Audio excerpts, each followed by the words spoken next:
I am Ian Snowden, and you're listening to the Not Bitter, Just Better podcast.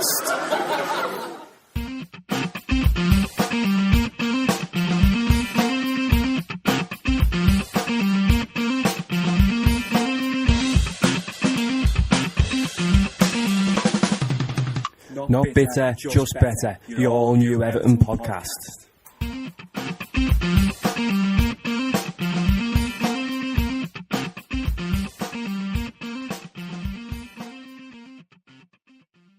So Monday night, 8 o'clock kickoff, sees us make our visit down to the Midlands to play West Brom away. And the Hawthorns. So return fixture to what was one of our more disappointing performances this year, a 0-0 draw, when it was all very much early days in the Roberto era. Definite drop points, I think. Yeah, looking back, we thought they might have had a good season around that time, and they haven't, have they? This was the game where Malumbu played really well, wasn't it, when they came up what to score was it? 0-0? I think it was, yeah. Yeah. Disappointing draw. But, yeah, West Brom have gone on to not really... Probably, they're not where they want to be, I would say. They're currently sitting 14th in the Premier League with 21 points. So, not too far away from possible relegation places, really. Well, there's six points separating 11th and dead bottom.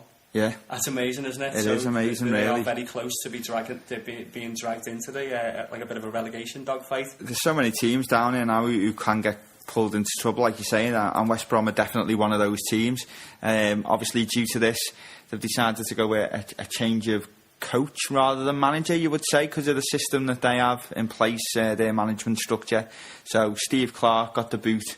It seems like quite a while ago now, really, doesn't it? It's probably about a month ago, was it? Maybe a bit longer? Yeah, it really does, yeah. And they brought in, is it Pepe Mel?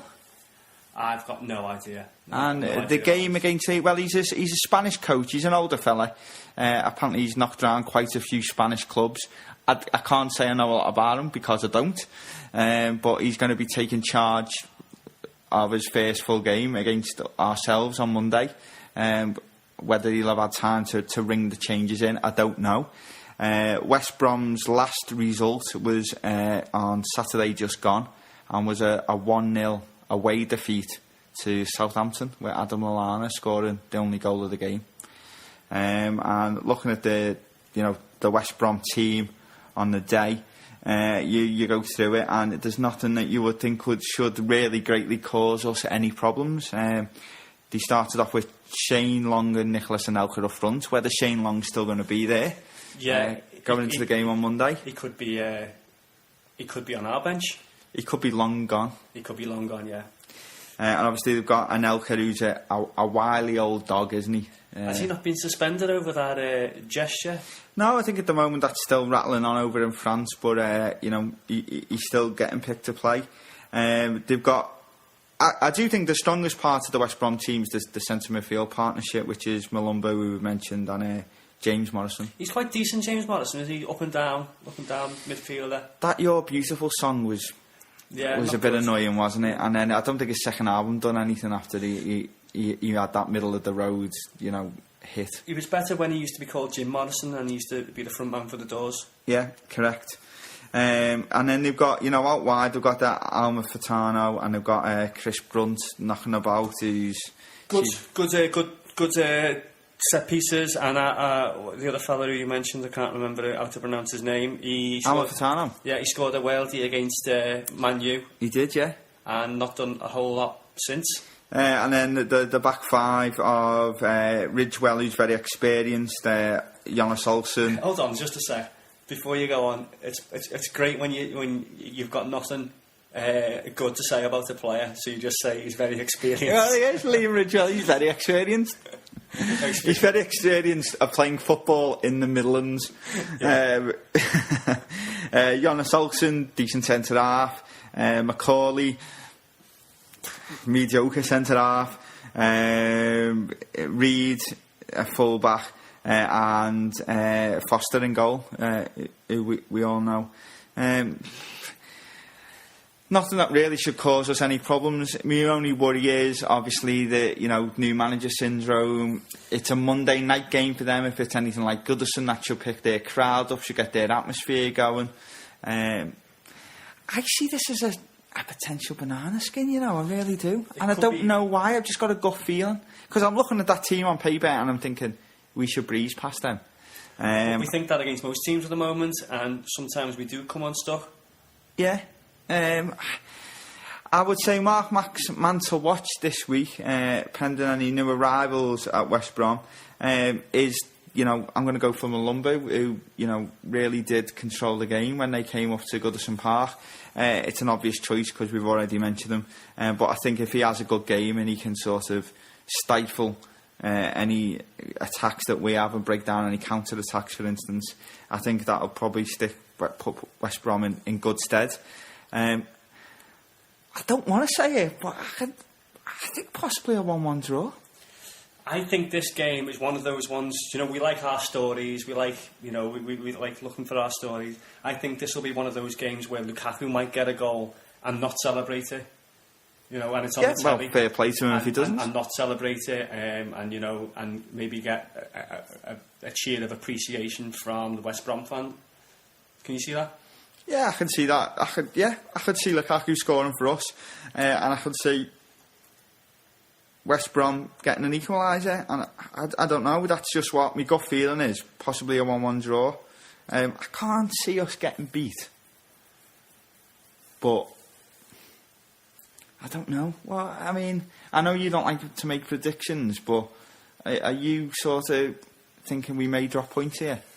It's a tricky one. I wasn't thinking we were going to drop points in the home game. It really is. I mean, there could be some pressure on us.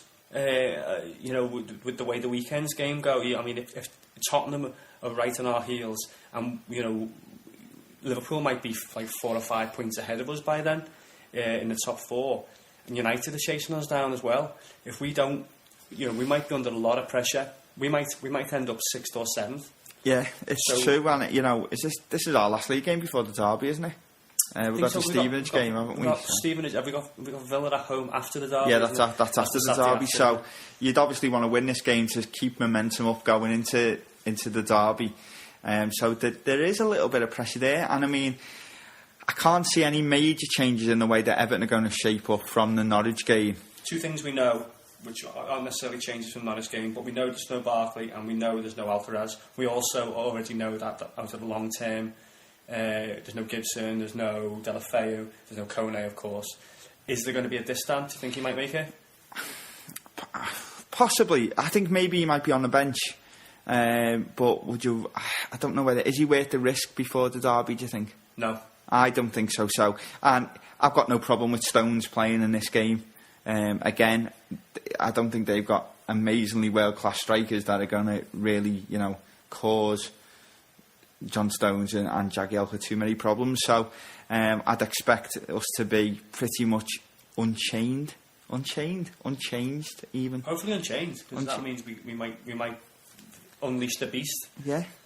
I can't see a whole lot of changes. I think Pienaar, if he shakes off his knock, he's done enough to keep his place again. I think Morales, with his goal and his overall performance, he shouldn't be dropped down again.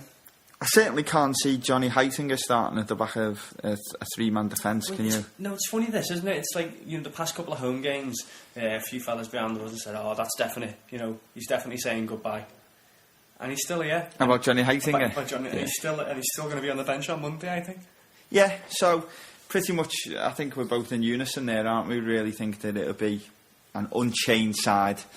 Why do I keep saying unchained? What's wrong with me? You're thinking of Robson and Jerome. I am. Put it Unchained Melody. Yeah. Anyway, yeah, so you're going with a 1-1 draw. I'm not going to predict because I don't do things like that anymore. You never really have. Well, I did it once, and I think it might have been the West Brom game. I think it was, actually. Is that why you retired? And we got stung. So that's it. As I say, we do need to get 3 points. We definitely do, I think, to keep that momentum going into the derby. So let's hope my prediction is wrong. Yeah, let's hope we can go on and get at least a couple of goals and go in there into the derby with a bit of confidence. I mean, Roberto might chuck us, and we might see McGeady play from the start, for instance. Yeah, I mean, you might lose a stone in Tenerife. Possibly, yeah. Yeah. Stuck him in the sauna with a bin bag on, and you never know, do you? But yeah, Some Epsom salts in a bath. He's not going for a boxing match. So that's it for another week on the podcast. I think that we're not going to do a random play this week because we've overran again, and we're looking at an hour 20 already. An hour 20. If we will start doing this feature, and I think it's going to be quite challenging for us, which is maybe why we keep putting it off. Probably. Or other than that, the fact that we just keep on waffling too much. Yeah, that is another point. So next week's episode will feature obviously the recap of the West Brom game, and then we'll be looking forward to the Stevenage away in the Cup. Yeah, I just want to mention about that. Our mate Paul, we haven't mentioned this for a few weeks. Our mate Paul, since 1878, he's put together a few away packages for the Stevenage deal. I think it's very, very limited. I think they're about £65 for the overall deal. Follow him on Twitter at since 1878 COUK. So since 1878 COUK. No, I thought you were going to say CUNT then when you were talking about Paul. Well, I'm not gonna go any further with that. And just a bit of early warning, really. Paul's just in the process of arranging a night at the moment, sometime in April, with Big Joe Royal. Oh yeah, a couple of days before my birthday, the 11th of April. Yeah. Yeah, it's going to be an intimate dinner. It's going to be where we have our match day lounges, Players Lounge on County Road. And if you want tickets, if you fancy coming to meet Joe Royal and hear him tell stories of, his back in the day Everton in the 60s and also winning the FA Cup in 95. If you contact us, we'll give you tickets at a discount rate of £10 instead of £15. Yeah, and one final one from Paul as well is very, very limited spaces left on this, and we'd like to do this once a season, really. Last season we went to Chelsea. The season before we went to Newcastle, which I don't remember much of. The end of season trip this year round is away to Hull. An overnighter in Hull. And I think there's a handful of spaces left. But really, get in touch if you're interested in this. Get in touch. I think it's quite a good deal. I can't remember the actual price. I think I might be wrong, but I think it's £110, and that includes match ticket. It includes your travel down there and an overnight stay in a decent hotel with me and you and some fella called Ian Snowden. And Ian Snowden, yeah. So it promises to be, no matter what the result is, like a good opportunity to get away with a few blues overnight. So. And that's about it for the plug-in side of things. And that's about it for the podcast? Yeah. As always, if you're listening on SoundCloud and have an Apple device, I should just record this so I can play this at the end of each We could probably just record 70% of this podcast and just replay it every week, couldn't we, really? Yeah, at least the McGeady bit's done now that we've just been replaying that bit every week. We can bin that clip, can't we? And anything Yelovich related, possibly. Yeah, Yelovich. No more Yelovich talk. Thank God. If you are listening on SoundCloud and have an Apple device, or you want to listen to it on the go, you can subscribe to us by searching Not Bitter, Just Better in the iTunes store, or Not Bitter, Just Better on the Stitcher app, and you can save that and listen on the go. And thanks to everyone for listening. And Mark, do you want to add anything else before I've got one more thing to say? If anyone's got any comments saying that the podcast's better when Johnny's on his own, don't bother posting it on social media because it'll just upset me.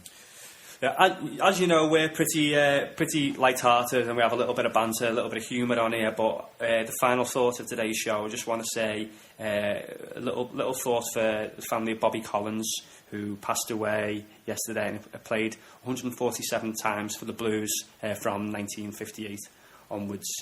So I just want to say rest in peace. Cheers, Bob. Thanks, everyone. Thanks for listening. Catch you all next week.